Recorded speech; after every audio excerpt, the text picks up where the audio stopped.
बेरोजगारी की समस्या पर चर्चा हो रही थी।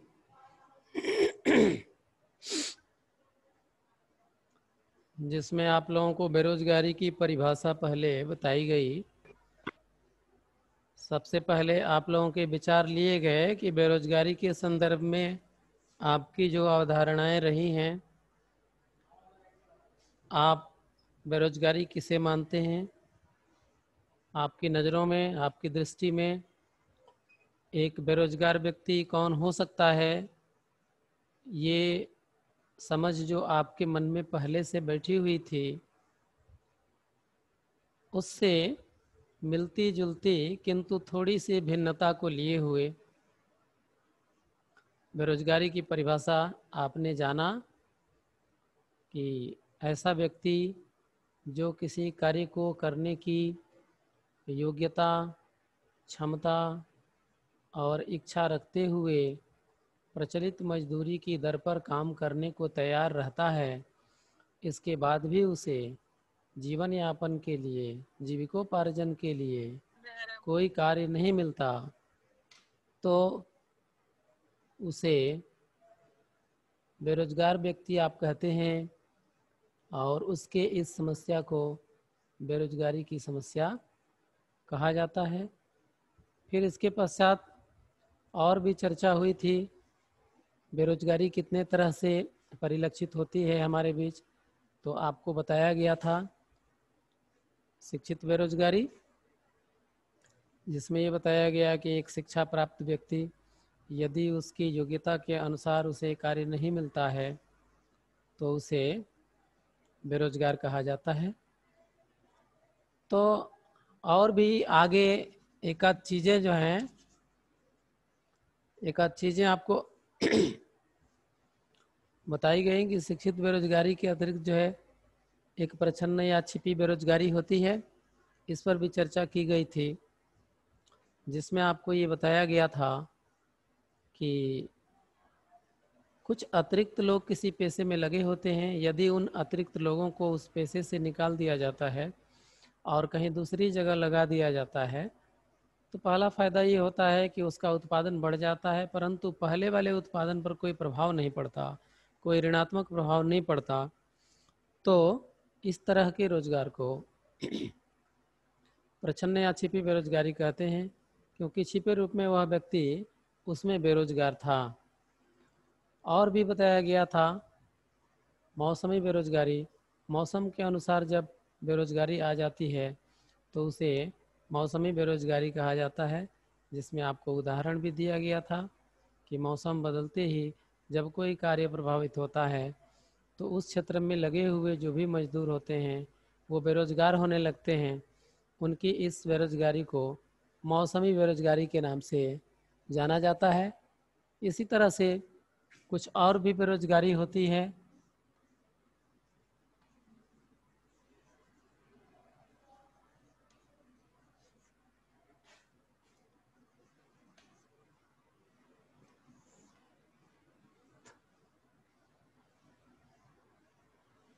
तकनीकी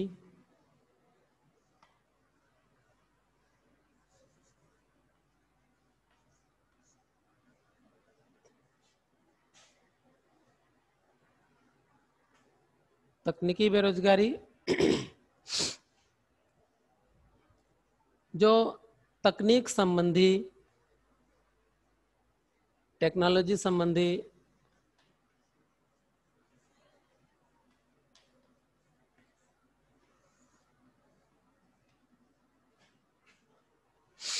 जब तकनीकी क्षेत्र में परिवर्तन आते हैं तो अचानक बेरोजगारी आने की संभावना हो जाती है। जैसे मान लीजिए कि बहुत सारे हस्तशिल्पी हैं, यदि हाथों से कोई कार्य चल रहा है और उस क्षेत्र में यदि मशीनें आ जाती हैं और मशीनों के आ जाने की वजह से उसके जो कर्मचारी होते हैं वो उसके अनुसार अपने को ढाल नहीं पाते हैं और ऐसी स्थिति में वो बेरोजगार हो जाते हैं। अब ये आप शिक्षा के क्षेत्र में ही देखें, यदि ऑनलाइन शिक्षा की व्यवस्था पूर्ण रूप से अनिवार्य हो जाए, दूसरा कोई भी विकल्प न हो, और निश्चित रूप से इसे अनिवार्य कर दिया जाए, तो हर जगह तो नहीं, लेकिन कहीं कहीं ये समस्या आ जाएगी कि इस तकनीकी साधनों के अभाव में वह व्यक्ति बेरोजगार हो सकता है। या और भी क्षेत्र हैं, जैसे फर्नीचर के क्षेत्र में देखिए,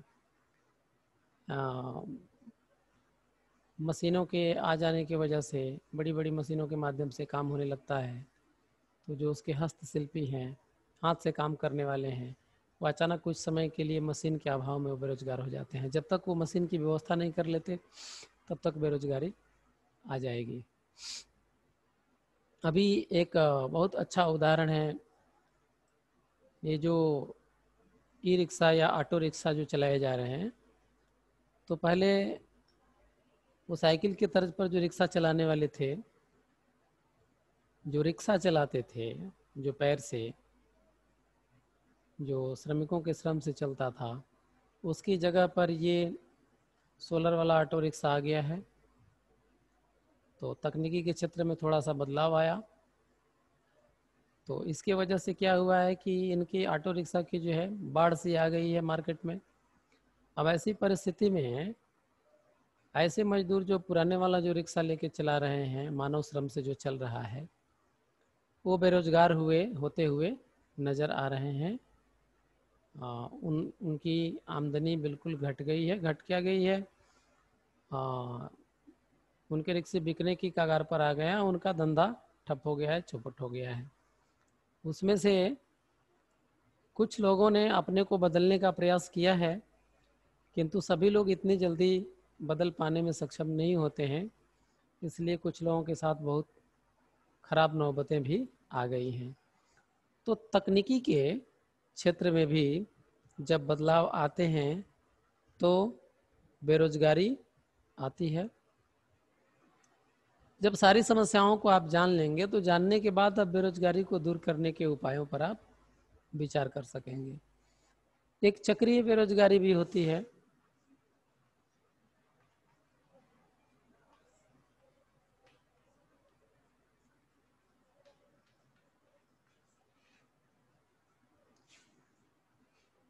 ये चक्रीय बेरोजगारी, चक्रीय जो है वो एक चक्र चलता रहता है, सर्कल की तरह।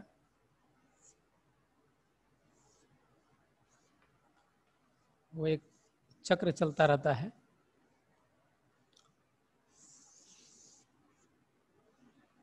तो इस तरह की बेरोजगारी प्रायः उद्योग के क्षेत्र में लगे हुए कर्मचारियों के साथ होती है।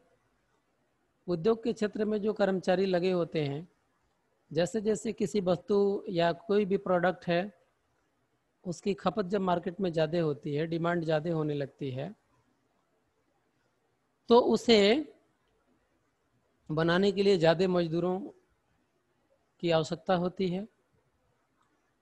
तो जब डिमांड बढ़ती है तो मजदूरों की आवश्यकता भी बढ़ जाती है, उनसे काम लिया जाता है। अचानक यदि डिमांड घट जाती है किसी कारणवश, तो ऐसी स्थिति में मजदूरों की छंटनी शुरू हो जाती है, सॉर्ट आउट किया जाने लगता है। तो ये मजदूरों की जब छंटनी होती है, ये लोग बेरोजगार हो जाते हैं कुछ समय के लिए ही सही। पुनः यदि स्थिति पूर्ववत बन जाती है, फिर डिमांड बढ़ जाती है, तो फिर उन मजदूरों को रोजगार मिल जाता है। तो ये चक्र के रूप में ये चलता रहता है। तो उद्योग के क्षेत्र में जैसे जैसे परिवर्तन आते हैं, ये चक्रीय बेरोजगारी चलती रहती है। तो बहुत तरह की बेरोजगारी होती है।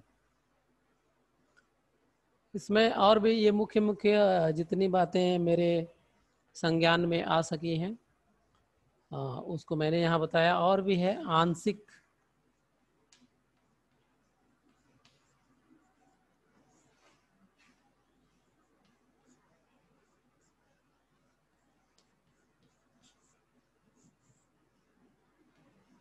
आंशिक का मतलब अंश होता है, कुछ अंश में। अब जैसे किसी ने ऐसी शिक्षा पाई हो कि वो यूनिवर्सिटी में पढ़ाने की क्षमता रखता हो और वो कहीं इंटर कॉलेज में पढ़ा रहा हो, या फिर इंटरमीडिएट में पढ़ाने की क्षमता रख रहा हो, किसी कारणवश प्राथमिक में पढ़ाना पड़ रहा हो। तो यद्यपि वह व्यक्ति पूर्ण रूप से बेरोजगार नहीं है, लेकिन आंशिक रूप में उसे बेरोजगार माना जाता है। यानी योग्यता के अनुरूप उस लेवल से कुछ नीचे आकर के उसे काम करना पड़ रहा है, उसकी योग्यता का पूरा लाभ नहीं मिल पा रहा है देश को, या अपनी योग्यता का पूरा प्रदर्शन वो नहीं कर पा रहा है, आंशिक रूप में ही हो रहा है और समाज भी आंशिक रूप में ही लाभान्वित हो पा रहा है। तो इस तरह की बेरोजगारी को आंशिक बेरोजगारी कहा जाता है। तो इस प्रकार आपने देखा कि आपको बताया गया शिक्षित बेरोजगारी, प्रच्छन्न बेरोजगारी, तकनीकी बेरोजगारी, चक्रीय बेरोजगारी, आंशिक बेरोजगारी, अनेक बेरोजगारी के रूप पाए जाते हैं। अब अनेक बेरोजगारी के रूपों को अध्ययन करने के बाद यदि आपसे पूछा जाए कि बेरोजगारी को दूर करने के क्या क्या उपाय हैं, तो आप क्या बताएंगे? अब तक तो आपके दिमाग में कुछ बातें आ चुकी होंगी, आप ही से जाना जाए।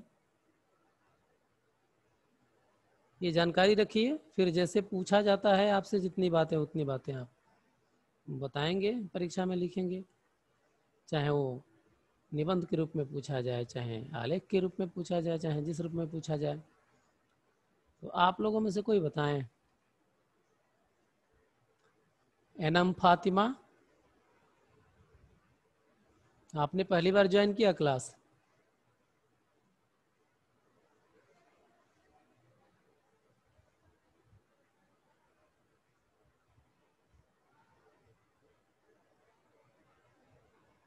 Shweta,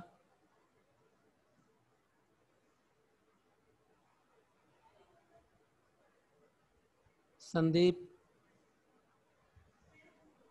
yes sir. संदीप बताएं। पूछा जाए कि बेरोजगारी, ये बताइए बेरोजगारी का कॉन्सेप्ट क्लियर हुआ कि नहीं अभी, कि बेरोजगार किसे कहेंगे, बेरोजगारी की समस्या क्या है? Yes sir. Abhishek yes sir. बताएं आप, बेरोजगारी का कॉन्सेप्ट क्लियर हुआ? Yes sir. बेरोजगारी की समस्या क्या है? तो आपकी नज़रों में क्या लग रहा है कि जैसा हर आदमी समझने लगता है कि मैं बेरोजगार हूँ, सच्चे अर्थों में देखा जाए तो कहीं ना कहीं उसकी इच्छा भी होनी चाहिए, योग्यता भी होनी चाहिए। अब यह विषय अलग है कि उसकी योग्यता जिस रूप में बनी, जो परिस्थितियां हुई, उसमें भी तो बहुत सारी समस्याएं हैं ना। जैसे मान लीजिए कि बहुत सारी तकनीकी शिक्षा दी जाती है, एडमिशन करा लिया इंजीनियरिंग के ही फील्ड में, और कई जगह ऐसा है कि प्राइवेट में एडमिशन करा लिया और प्रैक्टिकल की सामग्री नहीं है, अच्छे से प्रैक्टिकल नहीं किया, सर्टिफिकेट तो मिल गया और सर्टिफिकेट लेके घूमने लगे, और कंपनियों में जाने के बाद ये होता है काम कराया जाता है, काम में खर्रा नहीं उतरे तो आप बेरोजगार हो गए।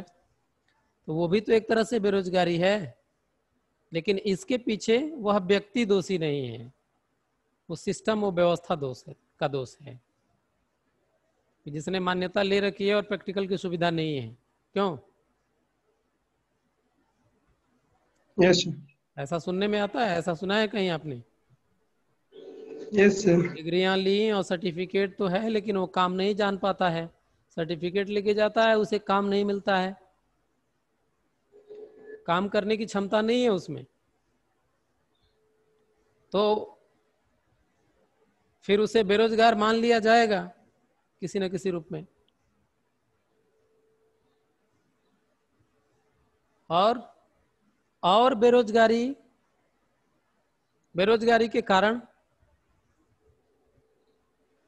कौन कौन से हैं ये बताइए। ये तो प्रकार हो गए कि इतने तरह से लोग बेरोजगार होते हैं, कोई एक कारण आप बताएं। आपको जो दिख रहा है बेरोजगारी बढ़ने के जो कारण है क्या है? व्यवस्था सर। हाँ, तो व्यवस्था में किस तरह की कोई कुछ हेडिंग बताएं आप। सर उचित शिक्षा न मिल पाना। उचित शिक्षा, अभी आपकी बात को मैं लिख रहा हूँ, तब तक आप सोचते रहें। अब हम विचार करेंगे और बेरोजगारी सर जन कारण।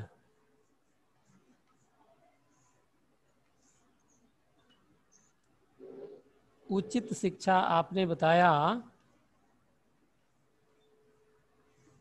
उचित शिक्षा मिलनी चाहिए। उचित शिक्षा का सर नाम जनसंख्या और होनी चाहिए। दूसरा क्या बताया? जनसंख्या में वृद्धि कम हो।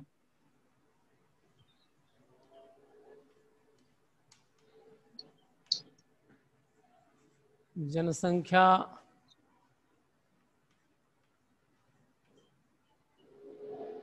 वृद्धि दर, रेट, रेट इसका कम होना चाहिए। जनसंख्या वृद्धि तो होगी लेकिन रेट कम होना चाहिए। चलिए, और कोई? बेरोजगारी की समस्या के कारण, हम कारण जब जान लेंगे तो उसका निवारण भी कर लेंगे, समाधान क्या होगा। अच्छा बताया आप लोग। घूसखोरी। हाँ, रिश्वतखोरी,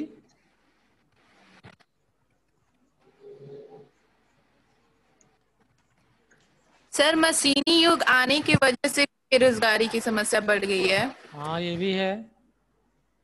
यंत्रीकरण कह सकते हैं या मशीनीकरण।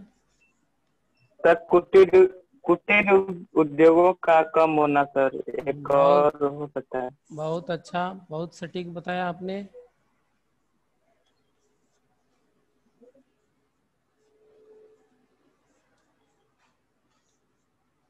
कुटीर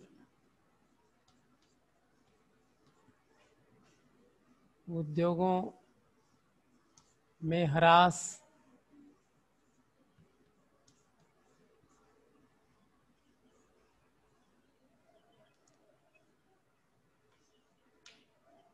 चलिए, और कोई विद्यार्थी, आप लोगों के दिमाग में कोई बात आ रही हो?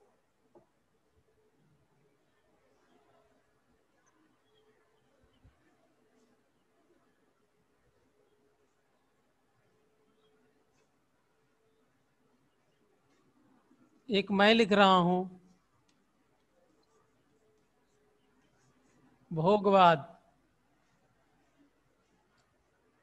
संसाधनों को भोगने, भोगी विलासी व्यक्ति होने के कारण वो तो योग्यता रखते हुए भी काम करना नहीं चाहता, उसे आराम चाहिए, आराम परस्ती। बोलिए, कुछ बोल रहे हैं आप लोग? Laziness sir. हाँ, आलस्य वो इसी में आ जाएगा, भोगवाद में ही आ जाएगा। भोगवाद आप कहिए या इसे उपभोक्तावाद भी आप कह सकते हैं, ठीक ना? वही, चलिए, भोगवाद में आ गया सब कुछ।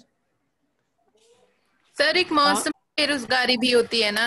हाँ हाँ, तो वो तो प्रकार हो गया मौसम के अनुसार, ठीक ना? तो वो भी कारण में आ जाएगा, लेकिन चूंकि उसे कारण हम इसलिए नहीं मान सकते क्योंकि मौसम का बदलना तो आवश्यक है, तो उसे तो नहीं रोका जा सकता।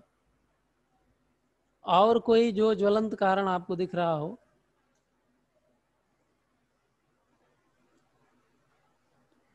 सर खेती पर आबादी का अधिक बोझ भी हो सकता है। अधिक बोझ नहीं, नहीं सर, आप कम सही बोझ। सही पहुंची हैं, लेकिन खेती पर अधिक बोझ नहीं, कृषि कृषि आधारित उद्योगों का कम होना, आप इसे ऐसा बना लेंगे उसी चीज को।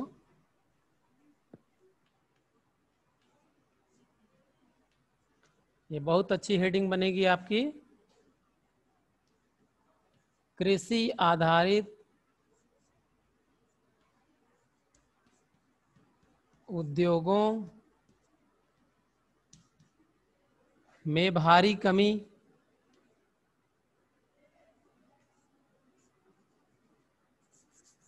उद्योगों में कमी,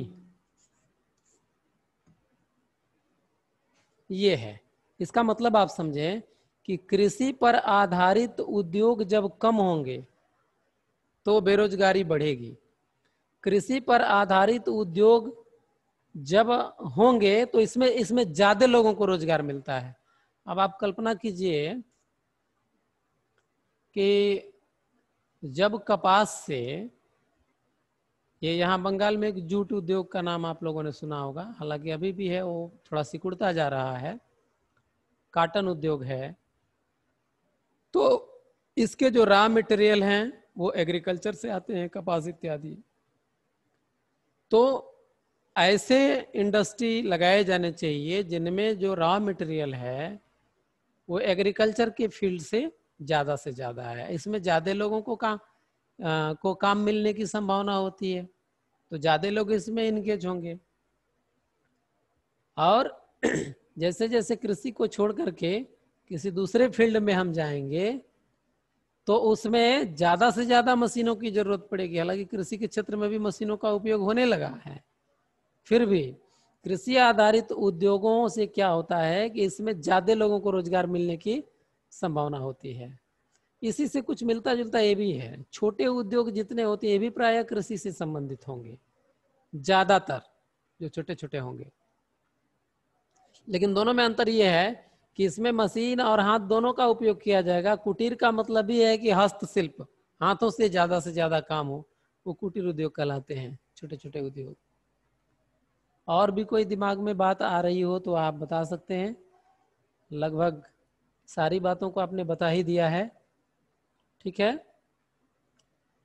और देखिए, तकनीकी क्षेत्र में अचानक जो बदलाव होगा उससे बहुत ज़्यादा नुकसान होता है। तकनीकी क्षेत्र में जब भी बदलाव करना हो तो शासन को इस बात पर विचार करना चाहिए कि तकनीकी क्षेत्र का बदलाव सभी लोग बड़ी आसानी से झेल नहीं पाते हैं, उसमें झटका लगता है, बहुत सारे लोग गिर जाते हैं, लुढ़क सकते हैं। इसलिए तकनीकी क्षेत्र में बदलाव धीरे धीरे होना चाहिए, उसका विकल्प आ जाना चाहिए सामने, ताकि बहुत ज़्यादा पब्लिक जो है वो हताहत न होने पाए। और कुछ इसमें से तो सारी बातें आपको समझ में आ रही। देखिए, ये जो उचित शिक्षा यहाँ लिखा गया है, उचित शिक्षा का मतलब देखिए, एक सैद्धांतिक शिक्षा और एक व्यावसायिक शिक्षा होती है मुख्य रूप से। तो जैसे आज स्किल डेवलपमेंट की बात हो रही है, वही व्यावसायिक शिक्षा है। शिक्षा इस ढंग की होनी चाहिए, हालांकि नई शिक्षा नीति में इसे जोड़ा भी गया है, वो बहुत अच्छा हो रहा है कि शिक्षा इस ढंग की होनी चाहिए कि आदमी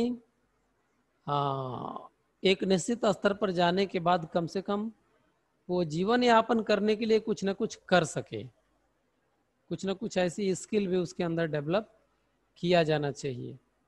और देखिए, हमारे यहाँ तो जो कृषि और पशुपालन से संबंधित जितने धंधे थे वो अपने आप में स्किल डेवलप करता है, अलग से विद्यालय में भी जाके ट्रेनिंग देने की जरूरत नहीं थी। थोड़ी सरकारी नीतियाँ, व्यक्तिगत सोच और सामाजिक जागरूकता, इन तीनों के सहयोग से इसे बनाया जा सकता है। हम अपने सोच और नज़रिए में भी थोड़ा सा परिवर्तन हमें लाना होगा कि जो कृषि और पशुपालन से संबंधित जो पेशे हैं, धंधे हैं, आज तो ये आवश्यकता भी हो गई है इस बात की। आज हर पढ़ा लिखा आदमी या फिर जो धन कमाने वाला व्यक्ति है उसको दूध चाहिए, लेकिन सच्चे अर्थों में दूध नहीं मिल पा रहा है। इसका कारण यही है कि पशुपालन से दूर हो रहा है जो भी हमारी सिस्टम या व्यवस्था है। हर आदमी को अच्छा भोजन चाहिए, अच्छी सब्जियां चाहिए, लेकिन कहीं ना कहीं कृषि से जो बेरुखी है आज इस समस्या को ला के खड़ा कर दी है। तो इन सारी चीज़ों पर विचार होना चाहिए। जनसंख्या वृद्धि दर तो ये है ही, इस संदर्भ में देखिए अर्थशास्त्रियों के भी विचार हैं। जनसंख्या वृद्धि की जो दर है वो यदि देखा जाए तो पहले की अपेक्षा बहुत कम हो गई है। व्यवहारिक तौर पर आंकड़े जो हैं उसे आप देखते ही रहिए। व्यवहारिक तौर पर हम थोड़ा सा बस एक ही दो पीढ़ी पीछे जाते हैं। अपने दादाजी या दादी जी लोगों से पूछिएगा कि उनके समय में प्रायः लोगों के घर में 5 भाई, 6 भाई, 7 भाई, 8 भाई, 4 बहनें, 3 भाई हैं। वो भवानी प्रसाद मिश्र की कविता आपने पढ़ी होगी, उसमें कितने भाई और कितने बहनों की चर्चा हुई है। अब ये बहुत दूर की बातें नहीं हैं, देखा जाता था कई कई होते थे। आज तो प्रायः 2-3 बच्चे यही देखने को मिल रहे हैं। और दूसरी बात ये भी है कि अब आगे आने वाली जो पीढ़ियां हैं वो अब तो इतनी शारीरिक अक्षमता आ जाएगी, कुपोषण के शिकार हो चुके, अच्छा भोजन नहीं मिल रहा है, कि वो एक समय ऐसा भी आ सकता है कि वो समस्या खड़ी हो जाएगी। जनसंख्या अपने आप कम होने लगेगी। जब ये भगेगी तो बड़ी तेजी के साथ भगेगी, क्योंकि ये बीच में जो भोगवाद चला है इधर 50 वर्षों 100 वर्षों के बीच में जो तेजी से चला है, वो ना तो ये अधिक दिनों तक जनसंख्या टिकने वाली है और न ही अब इनमें वो क्षमता रह जाएगी। जो पहले 10-10 बच्चे होते थे, 8 बच्चे 10 बच्चे होते थे, अभी मात्र 30-40-50 वर्षों पहले तक, तो अब ऐसे ही कम हो गई है। वो कहने के लिए एक लगा हुआ है जनसंख्या वृद्धि, जनसंख्या वृद्धि। और मैं ये भी नहीं कह सकता कि भाई बहुत जनसंख्या कम है, विश्व की बढ़ी जरूर है, लेकिन ये बढ़ी हुई जनसंख्या बहुत ज्यादा संख्या नहीं बढ़ा पाएगी, ऐसा मुझे आभास होता है, कारण चाहे जो हो। तो अब इसके बाद इसमें एक चीज और कहा गया है कि ये बढ़ी हुई जनसंख्या जो अयोग्य है, जिसमें योग्यता कम है, इसके वजह से समस्याएं आती हैं।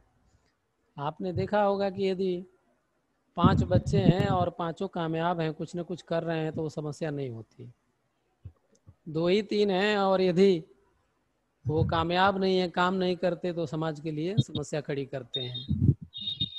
तो कार्यशीलता लाई जाए, क्रिएटिविटी, ये रचनात्मकता लाई जाए, इससे बहुत ज़्यादा अच्छा प्रभाव होता है। रिश्वतखोरी आप देख रहे हैं भाई, रिश्वत सबको अच्छा लगता है, यह तो पूरा सिस्टम में घुस चुका है। अब आप ही बताएंगे इसे कैसे रोका जा सकता है। एक तो स्वयं की प्रेरणा हो सकती है, स्वयं जब तक व्यक्ति के अंदर वो बात नहीं आएगी। बोलिए, रिश्वतखोरी को रोकने के लिए कोई उपाय बताएंगे आप?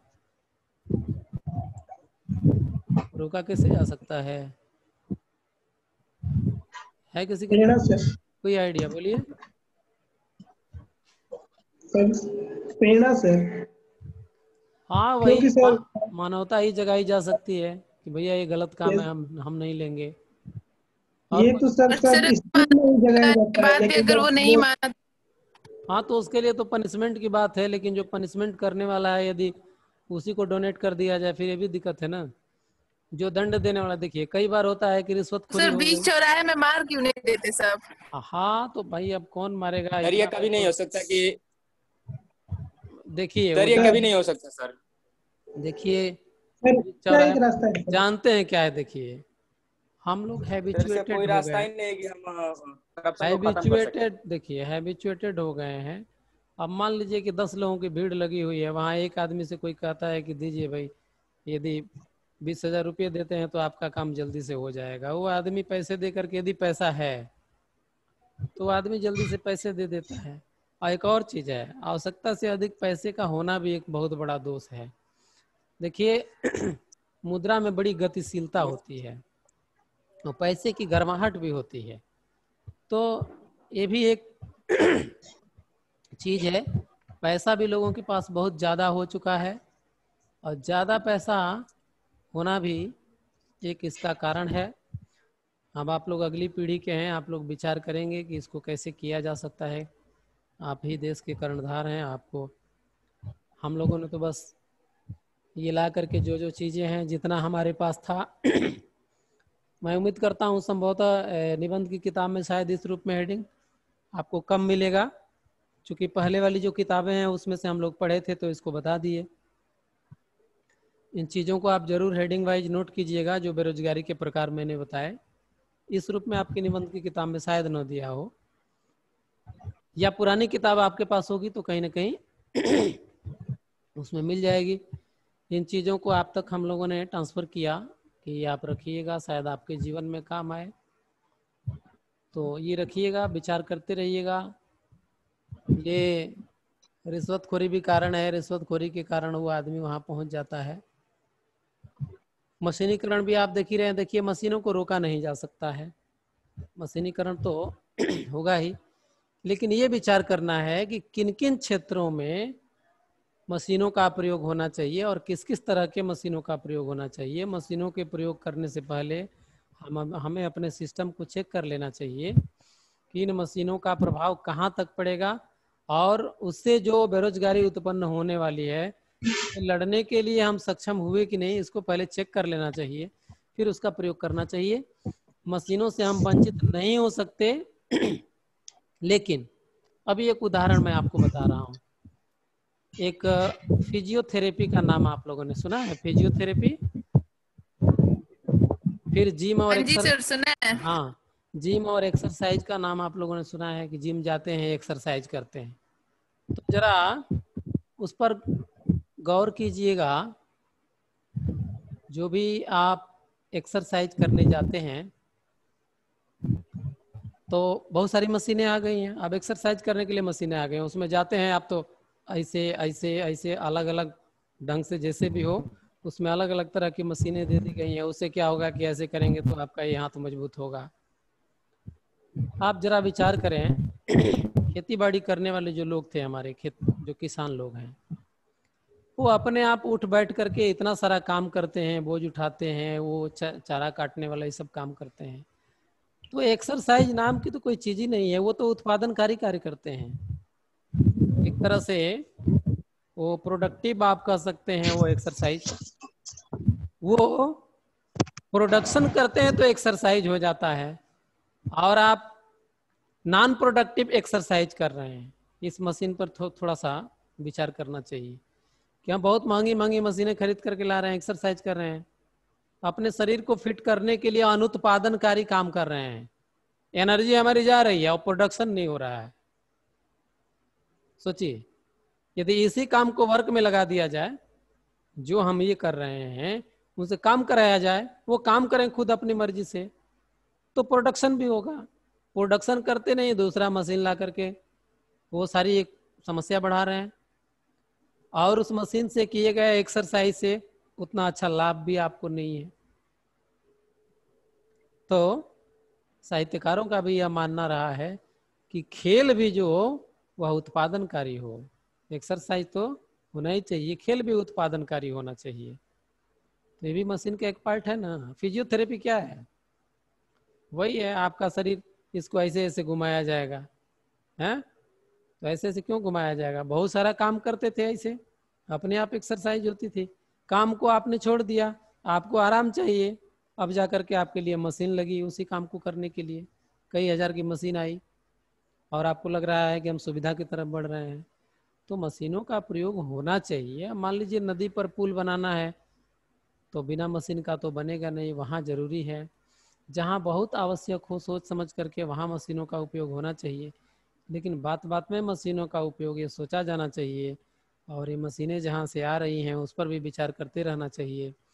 कुल मिला करके अपने देश को बचाना वो आपके हाथ में है, और बचा तो तभी पाएंगे जब आप समझे रहेंगे। तो ये मशीनीकरण पर भी आप विचार करेंगे तो जो कारण हुआ, इन कारणों का ही निवारण कर दीजिए, समस्या हल हो जाएगी। तो पूछा जाए बेरोजगारी के कारण क्या हैं, तो उचित शिक्षा का न होना, जनसंख्या वृद्धि दर, रिश्वतखोरी, मशीनीकरण, कुटीर उद्योगों में ह्रास, भोगवाद, कृषि आधारित उद्योगों में कमी, ये सब आप बताएंगे। दूर करने के उपाय क्या है? तो उचित शिक्षा की व्यवस्था की जाए। इसके वजह से बेरोजगारी बढ़ती है। उचित शिक्षा यानी स्किल डेवलपमेंट कहिए, या फिर वो व्यावसायिक शिक्षा को बढ़ावा दिया जाए। जनसंख्या वृद्धि, सोच समझ करके, यदि परिस्थितियां अनुकूल हो तो संख्या बढ़े, हैं? और प्रतिकूल हो तो अनावश्यक संख्या न बढ़े, इस पर सजग हो रहना चाहिए व्यक्ति को। रिश्वतखोरी जहाँ तक हो सके रोका जाना चाहिए।